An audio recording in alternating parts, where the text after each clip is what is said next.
Olá, sou Sérgio Murilo, aluno de Administração Pública da turma 5 de 2012, na modalidade de EAD, junto à Universidade Federal de Ouro Preto e à Universidade Aberta do Brasil, no polo de Itapevi, São Paulo.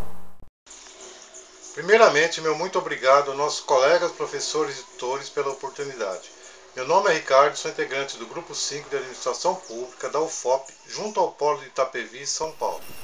Olá, eu sou Gilmar, aluno de Administração Pública da Universidade Federal de Ouro Preto, da turma 5 do polo de Itapevi, São Paulo, e faço parte do grupo de trabalho da disciplina de Macroeconomia. Saudações aos colegas, meu nome é Douglas. Como explicitado pelo restante do grupo, nós vamos tratar em macroeconomia do modelo keynesiano ISLM. Olá! Durante as décadas de 1950 e 1960, o sucesso da economia keynesiana foi tão retumbante que quase todos os governos capitalistas o adotaram. Vamos conhecer um pouco mais sobre John Maynard Keynes? O economista e empresário John Maynard Keynes nasceu em 5 de junho de 1883 na cidade de Cambridge.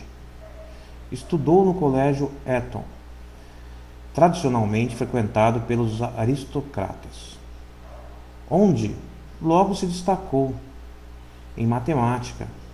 Aos 19 anos, Keynes passou a estudar na Universidade de Cambridge, onde teve aulas com Alfred Marshall, economista respeitado da época.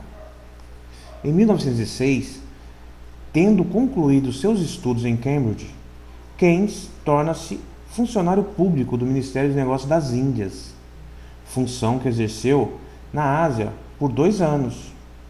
Insatisfeito com o cargo, retornou logo à academia, onde dedicou-se a estudar as teorias econômicas ortodoxas, tornando-se especialista nos princípios econômicos de Marshall, sendo este o tema de sua dissertação, a teoria da probabilidade. Ainda em 1908, tornou-se um professor da Universidade de Cambridge, cargo que ocupou até 1915. A partir de 1916, época da Primeira Guerra Mundial, exerceu diversos cargos no Tesouro Britânico, e em 1919 encarregado de chefiar a delegação britânica de Conferência da Paz em Paris. Descontente diante das condições econômicas impostas à Alemanha, nessa ocasião pediu demissão do cargo.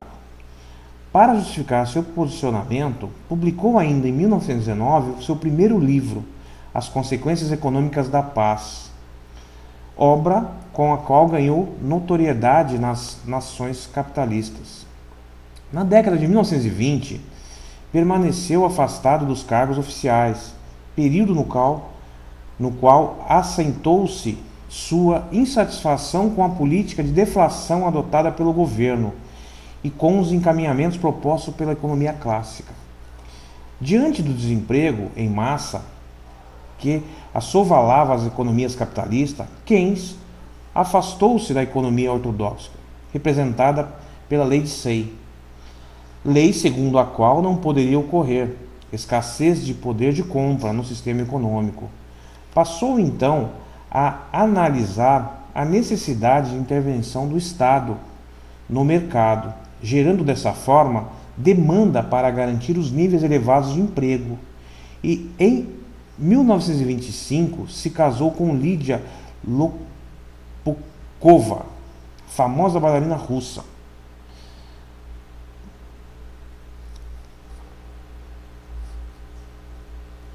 Passou então a analisar a necessidade de intervenção do Estado no mercado, gerando dessa forma demanda para garantir os níveis elevados de emprego. Em 1925 se casou com Lídia Lopukova, famosa bailarina russa. Publica então o Tratado sobre a Moeda em 1930. A sua obra mais importante, Teoria Geral do Emprego, do Juro e da Moeda, foi publicada em 1936. Nesse livro, Keynes aponta para o caráter intrinsecamente instável do sistema capitalista, esclarecendo que a mão invisível do mercado não resulta no que pregam os economistas. Em 1937, Keynes sofreu um infarte. Mesmo sem se restabelecer por completo, retornou ao trabalho no Tesouro Britânico, sendo que em 1944 representou a Inglaterra na Conferência de Bretton Woods, conferência da qual se originou o Fundo Monetário Internacional, o FMI, e o Banco Mundial. Pouco antes de adoecer e falecer, Keynes entrou em conflito com membros do organismo que o ajudou a criar, o então nascente FMI. A teoria de John Maynard Keynes, que se baseia na intervenção do Estado, foi colocada em prática após a Segunda Guerra Mundial, como uma opção para a recuperação dos países devastados pela guerra. Essa corrente é conhecida como Welfare State, Estado do Bem-Estar Social, ou ainda como keynesianismo. O estado de bem-estar social, ou estado keynesiano, reinou até o fim dos anos 60, quando, em meio à instabilidade econômica e à inflação, passou a ser substituída por um modelo diferente do liberalismo, ou neoliberalismo, que prega a mínima intervenção do Estado no mercado, ou seja, o Estado mínimo. John Maynard Keynes faleceu em 21 de abril de 1946, vítima de um ataque cardíaco.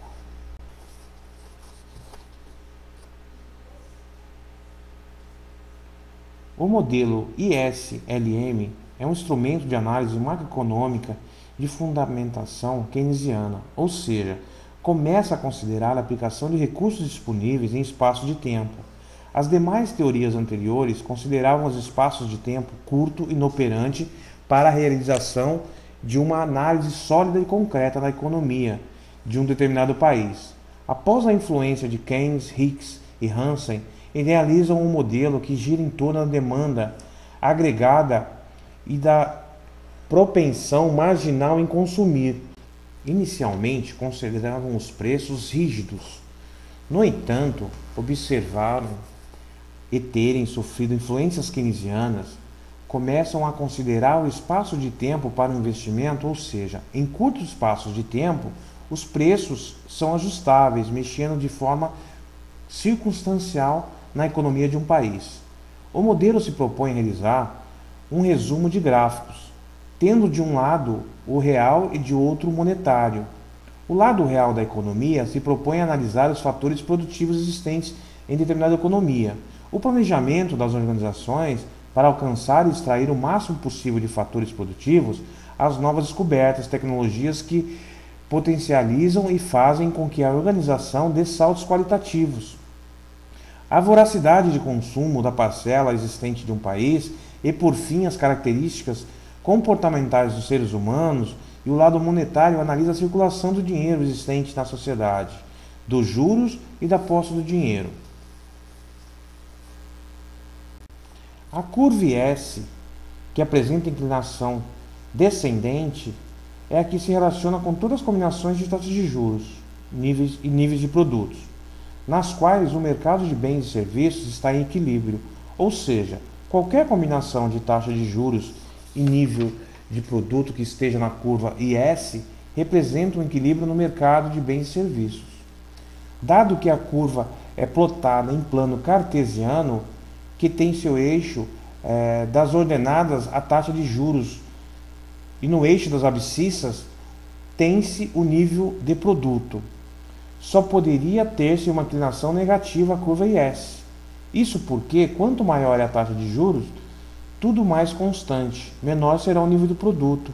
Um aumento na taxa de juros implica encarecimento do crédito, com consequente redução do consumo, logo do PIB.